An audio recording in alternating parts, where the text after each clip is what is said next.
La guerre russo-ukrainienne est une affaire européenne et vous en êtes incapable. Mais lorsque deux hommes puissants, le président américain et le président russe, s'assoient pour négocier et qu'après cela vous criez de l'extérieur, vous êtes pathétique et faible. Et le pire qui puisse arriver à l'Europe, c'est de paraître pathétique et faible. Je suggère plutôt d'adopter une ligne plus virile. L'Union européenne doit prendre conscience de sa force. L'Europe est forte, c'est un conflit qui se déroule sur notre territoire. Nous devons jouer un rôle majeur. Nous avons besoin d'un sommet russe européen et non pas de commenter un sommet russo-américain. C'est terrible, mais on est presque d'accord avec Orban. Il n'y a que la fin qui pose problème. Oui, bien sûr. C'est ce sommet entre l'Union européenne et la Russie. Aujourd'hui, je pense que les positions sont irréconciliables dans l'immédiat. Maintenant, dans 2, 3 ou 4 ans, peut-être que là, ce type de sommet pourrait avoir lieu. Mais à la date d'aujourd'hui, il y a beaucoup de contentieux. Mais tout de même, dans cette affaire, tous les militaires qu'on a interrogés nous disent mais si l'Europe était unie, elle a quand même 26 armées différentes, elle a une force considérable. Oui, après, je pense que le général sur le plateau vous dira qu'on ne fait pas fonctionner, vous le disiez tout à l'heure, 26 armées comme ça d'un seul coup, sans coordination qui avait été organisée au préalable et longtemps avant. Tout à fait. Mais on a quand même une organisation qui s'appelle l'OTAN. Le problème, c'est que l'OTAN, il y en a qui ne veulent pas entendre parler. Je parle des Russes, bien entendu. Mais l'OTAN est l'organisation qui permet d'utiliser toutes ces armées ensemble et on s'entraîne régulièrement. La question est, où est l'Union européenne en termes de défense ?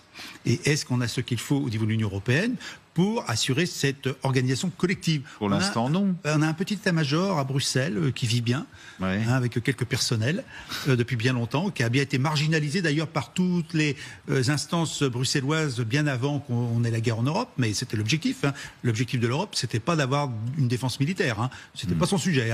Donc on n'a pas qu'on en parle. Et je pourrais me dire d'ailleurs, pour l'anecdote, c'est un général qui commande cet état-major, mais il a fallu qu'il porte le nom de directeur.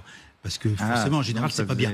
Voilà, donc ça, c'était avant. Bon, ça n'a pas trop changé, mais on a un petit état-major. En fait, il faut reconstituer une organisation de défense. Alors, est-ce qu'on peut s'affranchir de l'OTAN? Je ne le crois pas. Mais après, il y a l'image politique de l'emploi.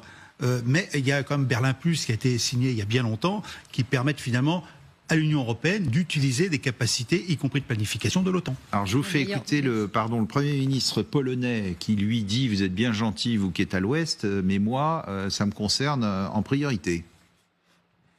L'Ukraine ne peut pas perdre cette guerre et personne n'a le droit de faire pression sur l'Ukraine pour qu'elle fasse des concessions territoriales ou qu'elle prenne d'autres décisions qui sentiraient la capitulation.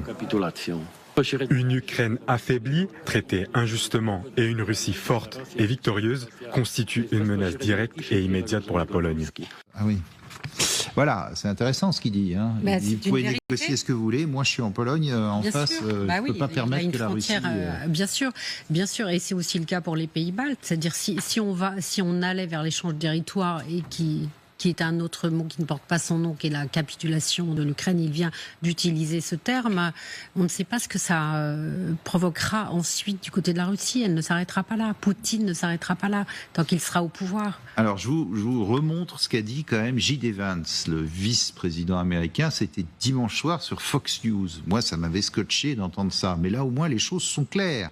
Je pense que les Américains en ont assez de continuer à envoyer leur argent, leur impôt pour financer ce conflit particulier. Et il va plus loin. Mais si les Européens veulent prendre leur lait et acheter des armes auprès des fabricants américains, ben oui, ils ne perdent pas le Nord. Cela ne nous pose pas de problème. Mais nous ne financerons plus cela nous-mêmes.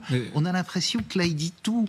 Les Américains vont se retirer, alors peut-être faire du business avec la Russie, mais se retirer et dire aux Européens, débrouillez-vous.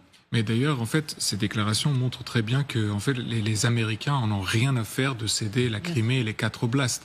C'est l'opinion publique américaine et l'administration américaine vraiment n'ont rien à faire. Et ça montre aussi autre chose. Ça montre que ce qui intéresse Trump, c'est uniquement l'aspect financier, commercial, économique. Et là où on a fait vraiment notre péché, je pense, c'est lors de cette réunion en Écosse entre Mme von der Leyen et Donald Trump. Parce que on avait des leviers. Vous l'avez dit tout à l'heure, Emmanuel Macron l'a rappelé, mais malheureusement, il l'a rappelé après coup. Et durant la réunion, on a cédé, puisqu'on lui avait donné un mandat. En fait, on avait des leviers qu'on pouvait utiliser. Un levier, par exemple, qui me vient à l'esprit, c'est que l'Europe est le premier marché pour importer du gaz naturel liquéfié auprès des Américains. Ouais. Sans la signature de contrats avec nous, les États-Unis sont dans l'incapacité de financer la construction d'installations pour liquéfier le gaz. Notamment en Louisiane, je crois. En Louisiane. Oui, mais on en a besoin de ce gaz, puisqu'on a arrêté le gaz russe. Non. On peut très bien aller acheter du gaz auprès de l'Angola, du Nigeria. Il y a d'autres endroits où on pourrait nous fournir en gaz. Et c'est bien là le problème, vous voyez, c'est-à-dire qu'on a fait comme s'il n'y avait que les États-Unis comme alternative à la Russie. Ce n'est pas vrai. Il y a d'autres possibilités. Et c'est bien là où on aurait dû jouer.